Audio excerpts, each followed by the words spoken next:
Hello, everybody. Welcome to Echo Underground. I'm Shanique. This is Mike. And on this podcast, we talk about movies, TV shows, music, and any other interesting topics. So today's episode is going to be about the documentary called I Am Not Your Negro. And I looked up the summary, and it's directed by Raul Peck, and it has writing by James Baldwin and the director itself. And apparently, I think the narrator is Samuel L. Jackson, which does not sound like him, but whatever. Really? Yeah, Interesting. I know, right? Um, Basically, summary writer James Baldwin tells the story of race in modern America with his unfinished novel, Remember This House. And that's from courtesy of IMDb. So, before we get started, please tweet us your opinions on this documentary, what you think about this at Echo U Podcast, and suggestions of other documentaries that we can look at throughout during the year, because we're interested in doing more of those type of things. So, uh, I first things first. My opinion of this, I'm gonna give it a B plus because it had a. I love the idea of it. It's basically telling the history of America through James Baldwin's eyes while he's like writing his book, but he's writing his story based off of Malcolm X, Martin Luther King, and Medgar Evers. Who Medgar Ellen. it's not it's not Ellen. Maybe I'm wrong. It's definitely Medgar, but I thought it was Evers, but there was a V in there. So fact check us. Or we could be saying it wrong. But Oh no, you're right. It's Evers. I heard it Ellen the whole eh, time. come on, man, come on. It's important. But anyway, he was a member of the NAACP, and he was fighting for civil rights with that group. And all these three people were murdered, and all of them also never reached the age of 40. And Medgar died first, and he was also the youngest. And James Baldwin outlived them all. And those are things that I mentioned in the documentary. I thought this documentary, one thing I would say I like about it, I like that it compared the civil rights movements to Black Lives Matter. I love that comparison. I love how, even though this book, which is not even finished, was written years ago, is still relevant to today. The only thing, there were times it was a little bit boring and a little bit too slow. That's why I kind of got a B plus. While I like the historical significance, because it's Black History Month, so that's part of the reason why we're doing this documentary for Black History Month. There were parts that were just a little bit slow for me, and it didn't always kept my attention, but I did like the information that it was bringing out. What do you think of this documentary? See, I'm gonna be weird about this only because in my head it's a lot easier for me to like rate a TV show or a movie because it's a performance.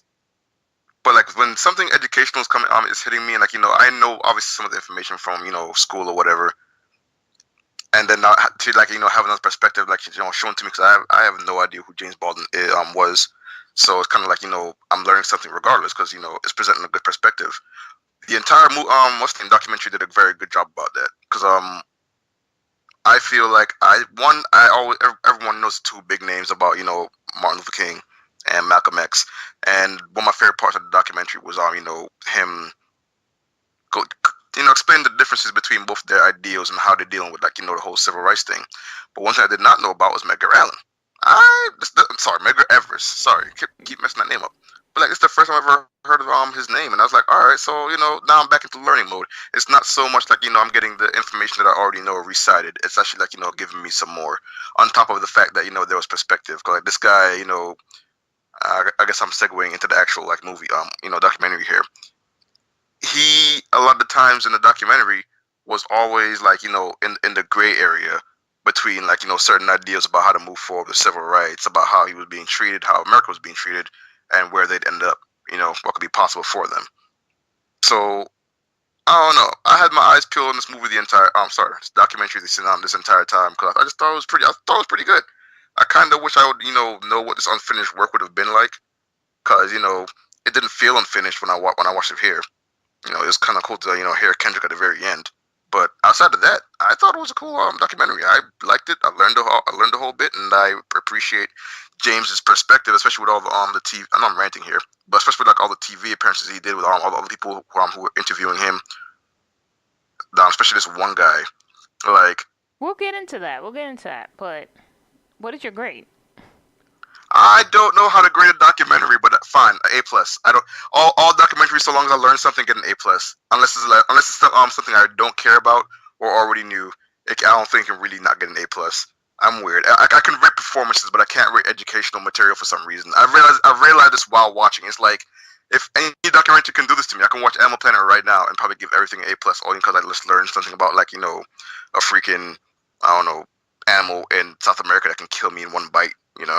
So yeah. Okay. I got you. So let's just get into the movie. This documentary is like 26. It came out 2016. So spoilers, So it opens up with an interview. I forgot what TV show, but he's on a TV show, and the interviewer asks James Baldwin, "Why are Negroes not satisfied?" And James basically says, how can we be satisfied if we're not, like, I guess essentially free, treated equal? And I thought that was a really cool way to open up the documentary because, one, it shows how intelligent this black man was. All through the actual documentary, you see how intelligent James Baldwin knew. And I knew who he was, but I didn't know a lot about him. And you could really see how smart he was. He knew how to talk. He came off very educated, and I definitely enjoyed the opening interview and his statements. What did you think about the opening interview? Opening interview was one of my favorite ones, especially with the why aren't you guys satisfied? The guy kept bringing up, we've got some of you.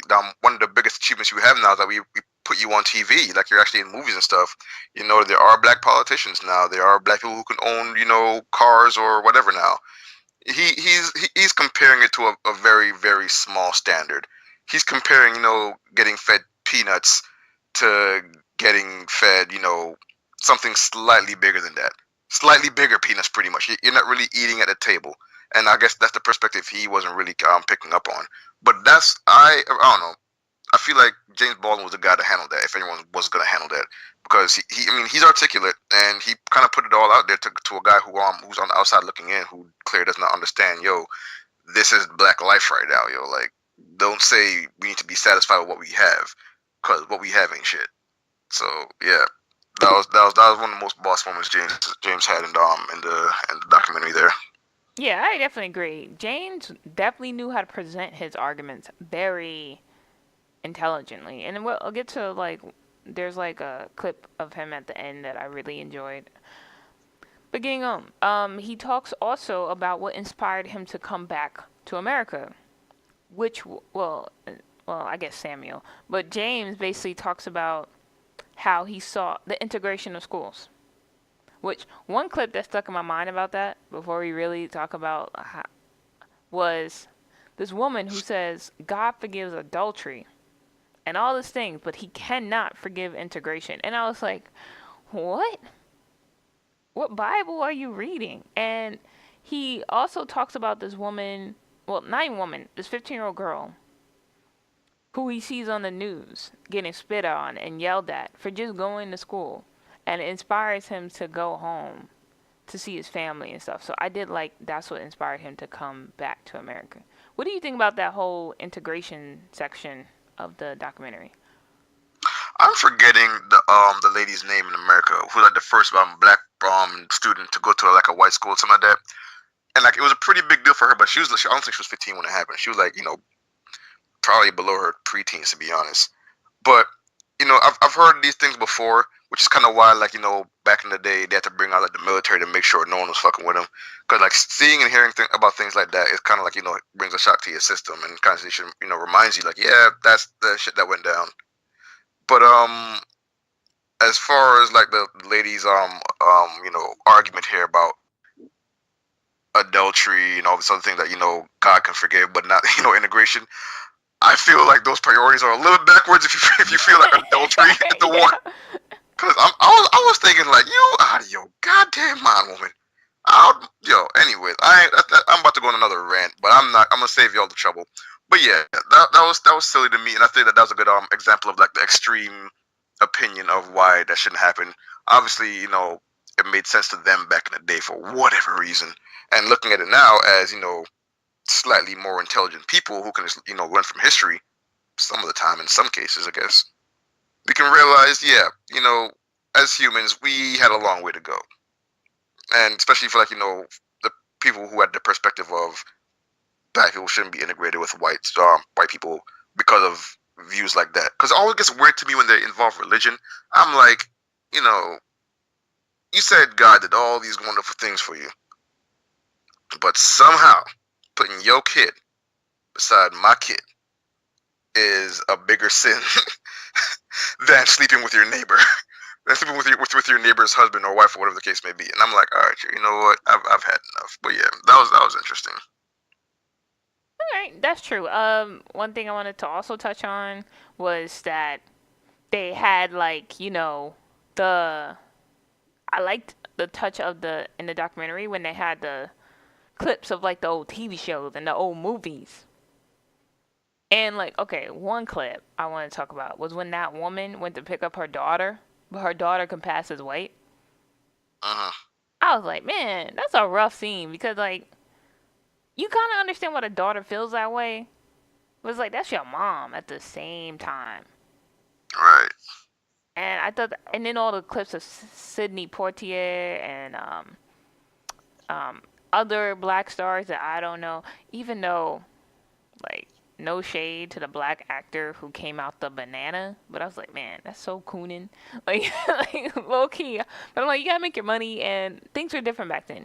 You didn't have opportunities to always play better roles. But when he came out the banana singing, I was like, bruh, I don't know if I could have done that back then. But again, I don't live in that time. Thank God I don't live in that time. But the next point, I thought it was also cool when you saw MLK, Malcolm X, and James Baldwin all on TV together. I didn't even know that they were on TV together, so that was something I definitely did learn from this documentary. And when Malcolm X calls Martin Luther King ignorant, well, not ignorant, but he calls him ignorant, and an Uncle Tom, I was just like, shots fired. But Martin Luther King, he handled that very gracefully. So, what do you think about that whole little interview with James Baldwin, MLK, and Malcolm X? I mean, I'm pretty sure you and I even had that conversation a couple times now about the right, like granted both opinions need to happen, but like there needs to be like a middle ground which needs to exist. And I feel like I didn't even know about that whole thing being on TV, to be honest. So that was kind of cool to see. So I was like, hold up, yo, like Malcolm came out the corner swinging, like, and Yeah, it, he did. and it's not even like Martin was on the defense or anything. He was just like, yo, he can understand that perspective, yo. Like we as a people got kind of like backed into a corner, and then the ideals such as Malcolm's exist, but from Malcolm's point of view, he's like, the only way he thinks that Martin's opinion is the only way is to get through to them is to like succumb to them or something like that by not fighting, and it's like clearly those are both like very extreme opinions of each other, which are missing some finer details. Like you can go one or two ways, but you're still going in the same direction. And it's really weird to see that from two guys who were revered as like the two biggest names in civil rights. So I was like, all right, well, this is an interesting little battle of ideals that happened on TV apparently. And because I didn't know who James Baldwin was, I kind of saw him as the gray area, especially the way I don't know if James Baldwin actually was kind of like how Samuel Jackson was portraying him, which I kind of got. Which actually no, I kind of got the idea of that from all the interviews he had on TV. But hey, I just like, you know what, he kind of is kind of a gray area between the two, like a good little bridge to, like, get both of their opinions across and like try to find a middle ground, which unfortunately never happened. But they sort of did. We'll get to that part. Yeah, I mean, but eventually, even Malcolm and Martin eventually, like, Yeah, they came to agreement. They might not. Yeah, so that eventually does happen, but I mean, I think I've like there's like transcripts of it, and you see a little clip of it in Selma, which I thought was really cool. hmm But it's not really mentioned that much in this interview. Well, not interview. Sorry, I documentary. mean, it was. Well, I mean, it kind of was. That's why I said I was going to get to it, because it did mention that, before both of them died, and while that they actually saw like, each other making progress, that that they talked. I'm assuming that's where the whole thing from Selma came from as well. But he's talking about it from the perspective of the documentary, and not from the retelling of what happened with the civil rights marches and all that. Okay, and so I want to get into a point that James makes, since it's basically his words that's being narrated. He talks about basically how America didn't want black sex symbols, which was Sidney Poitier and Harry Belafonte, and they would never call them that, even though they didn't get the title. And I thought that was interesting because I never really thought about. I guess because we grew up in a world where we see men like Shamar Moore, Denzel Washington being labeled people's sexiest man alive. Um, you have Morris Chestnut, Taye Diggs. You have all these black men, dark skin and light skin, being portrayed as sexy. But I never really thought about America back then being afraid to call, like, recognize black men. I don't know if fear is the right word, but recognize black men as sex symbols. And I thought that was a really good point in theater. Like, these men are on TV. You watch their movies, or you watch whatever they're performing. You do interviews with them, but you can't call them sexy. And I thought that was so weird. What do you think of that whole not recognizing black men as sex symbols thing? I sort of heard about something like this before, and I've never really, like, had my ear too open back when I did hear it. But I did hear something similar to it, where it's like, it's hard enough for black guys to even get on the screen, much less a black guy to like have that kind of representation back in the day, which to me makes perfect sense. Like, especially when you're like, say, you're in Hollywood, and even to this day, Hollywood has this, like, it's weird, like, insider politics going on with itself. And I'm just like, I would only doubt, I wouldn't doubt that, if right now certain, black actors and actresses have a hard time in Hollywood, that was even worse back then. Much less if you want to, like, not give them a good light to live in, if, they actually did make it through that far in Hollywood. Like, let's say, you can be the most attractive black person in the world, but the fact that you got here means that I need to stop you from getting all the way. And the best way they can do that is by doing the whole what was it, the kiss thing that was going on screen or whatever it was. Mm-hmm. And I was like, yeah, I guess it makes sense. I didn't necessarily learn that something new, but I kind of just understood more about it, I guess, because I kind of figured, yeah, they've done plenty worse things, and this obviously isn't the worst one. But I feel like this kind of just falls in line with everything else they probably stopped someone from doing. Like, how I know I'm going to jump all over the place here, but they brought up, like, having a black president. They said, black folks probably won't even get that far ahead in the game, where they are right now. So I feel like it's the same thing kind of work for Hollywood, and look how that worked out. That's exactly right. Well, it's kind of weird because I thought it was like, oh, in 40 years. And I kind of like James' response to the whole black president thing. He's like, we've been here for 400 years, but now you're telling us we got to wait 40 more years, and then we might get a black president. Right. And I thought that was a very good comeback. Another thing he brought up was how white men, and I guess to a sense sometimes white women, were killing their family members just because they were black. They were killing their lovers, their children just because they were, I guess, Negro, because that was the term they kept using. So what do you like? For me, I thought that was kind of like a very good way to present the point to like a white audience. Is like, you made these kids with this person, you lay down with this person, but someone finds out or they do something you don't like, you just gonna kill them. Like, they're not your own flesh and blood. Like, they're not your own lover. And I thought it was a really good and intelligent and not condescending way to present your argument to the vast majority. What do you think about that concept of like these white people killing their own family members and all that stuff? I know that this point it might be a little bit,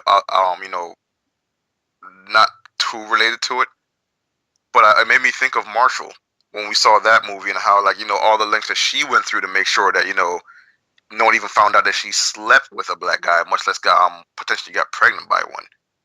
And I was like, that sounds about right. Yeah. I mean, it kind of sucks that resort to taking your own family members' lives from, like, regicide or whatever else, whatever other words just define inter-family murder or whatever it is. But it kind of it doesn't even exaggerate the point that they're trying to make. Like, that shit's accurate. You're worried more about your presentation in public than you are about the love you have for your own flesh and blood. But I don't know. It's just weird for me.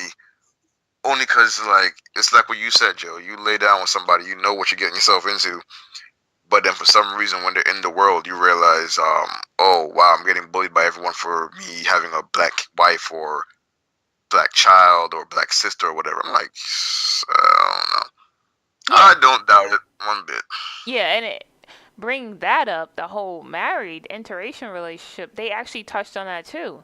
Where James was like, oh, if I'm with this white woman, she'll be safer walking home alone than with me. I gotta let my woman leave 5 minutes earlier. Then I gotta take a different right to the subway. And then when we're on the subway, I can't even talk to her. Just in case someone looks wrong. So the only place they could be themselves is in their house, essentially. And in certain places that are like cool with interracial relationships. And I thought that was so ridiculous, but it used to be illegal. And I think they had a movie about that too. I know I keep. Oh yeah, I know. What was it called? Just Loved? What's that? No. Loving? Something. Something. Loving. That's what it was. It was Loving. Yeah. And I know I keep plugging Marshall here, but kind of the same thing happened in that movie with the guy with the white lawyer. Because, like, the moment he realized he was representing, the public realized he was representing a black guy, he was black at that point. Once you're in our company, you're officially black. He was like, yo, welcome to the Negro Club. Here's your card. I know. You're gonna be catching these hands the way we have been. We're gonna be catching these bats and these crowbars and these rocks. Because we will get stomped in, but you're one of us now. You about to find out. So yeah, I don't know. It's just weird. I figured in my head, it's easier to kick a guy's ass for that happening. But they ain't playing. Like, even if you're female, like, you can catch them too for real. Be back in the whole nigger lover mode or whatever they want to call it back in the day. Yeah. Another point that James brought up, which I thought was an excellent point, he was on a TV show, right? And I think it's towards the end of the movie where they bring on this professor guy with glasses. He's like really old. And he talks about the problem is not racism and all these other things. It's about being a man. And James was like, that's also a problem. But what I'm talking about is how society prevents black men from becoming men. And he had a very good rebuttal where he talks about where he tries to deflect where people say racism doesn't exist because, again, black men are on TV now. Black women are on TV and movies and commercials and stuff. He talks about, he says, I'm not saying the Board of Education is racist, but I see the books that my children are in the education that my children get. I'm not saying, oh, the unions are racist, but I know that I'm not like a part of that union. And he kept saying things like that. And I thought, like, man, James stomped him a little bit. Like, I don't know how, as a white man, how you respond to that, because nothing he said was false. Like, I'm not saying these things are racist, but I'm saying that, like, I don't see people like me there, or I don't get the same treatment as these other people. And he's saying the reality that you're presenting is not what I'm receiving. So, what do you think about that whole segment he had with that teacher or professor? I mean, even though he says, it's not racist, you know damn well he's saying it's racist as fuck. Because, it's like you said, like, I'm just saying that, my real estate puts me in the hood and nowhere else, like the union, I ain't getting hired nowhere, you know, bunch of other stuff. And I was like, yeah, I kind of wish one thing though, that's that one, and I think the opening interview was like two of the interviews that I wanted to see the most of. Like I Yeah. kind of want to, like, look it up and like to see how the rest of it got handled, because maybe there was a rebuttal that got, kicked out, like got cut out for the documentary. And granted, I don't think anything he said would have probably made any sense, but I just want to see the perspective that they had at the time, so that I don't know if it's going to help me understand them anymore now, since problems have only kind of escalated in like in a different direction, but a very familiar one to what they went through. But I don't know. I just figured maybe there's some more details to pick out from the rest of that whole segment right there. Okay. Yeah, I agree. It was a very good segment.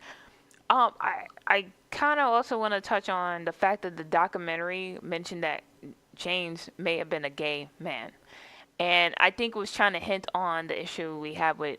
Not only was he a black man who was intelligent, smart, but he was potentially a gay man, which I'm like, man, that's like back in those days, and even now, because the black community still has issue with gay gay culture in the black community. We still have a little bit issues, but I thought I kind of liked that they mentioned it, but I wish they would have touched on it a little bit more, cause like it's kind of like, oh, you mentioned it, but then kept on moving. What do you think about that whole thing that they brought up about him being potentially a homosexual? I mean, until I can't really find out anything until I hear like another factual source saying that it came from the horse's mouth, and that was the case. As far as James goes, I don't care. However, the whole thing about black people being gay at the same time, it's kind of like in my head the same thing as like other minorities being gay at the same time that are unacceptable, like being of Islam religion and being homosexual, or being, what's the other one I'm thinking about now? Of Judaism and being homosexual. Pretty much any religion being homosexual. Now I think about it. The moment I said that, I started running through the list. I'm like, wait a second, all of them pretty much hate gay people. Because I can even say Christianity and being gay, but it's like everything has its own thing where it's like, if you're this plus gay, you're kind of fighting a very uphill battle. And when I say uphill, I mean like like a vertical, like a 90-degree wall in front of your face that you have to climb with nothing to grab on. Like you guys got to Spider-Man your way up there, but you're not Spider-Man. And it's like it kind of hit home only because like we hear about it all the time today about people of color who are gay, or people of some religion who are gay, and like the problem that they have. Hell, if you're white and gay, sure, it's kind of a problem, and it's still there.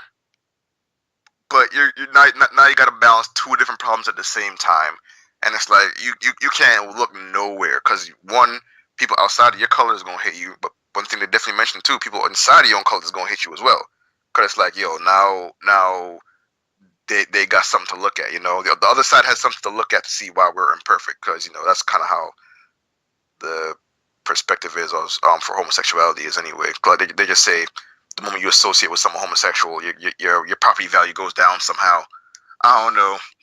It's weird. Yeah, and to like eventually just get on our last topic of this documentary, I think this documentary essentially was saying America denies its problems, because he mentioned um he talked about, and I think he had a statement where he was like, oh, this is not racism. He said it's not racist, it's about being a human problem or something like that. I gotta find that quote where he talks about it being more of a human problem. um and he talks about America not facing the issues. He says until America realize what they are, they're never going to be who they want to be. And I thought that was a very strong statement. And it's kind of true. Like, we want to be land of the free, equal opportunity, all these things, but we're not. And until we face that, things are never going to change. And I I think thought, the one. I think what you were looking for is the like the land of the free and home of the brave. He was like, nah, it's not land of the free and home of the brave. It's just the home of the brave. Cause people over here ain't free.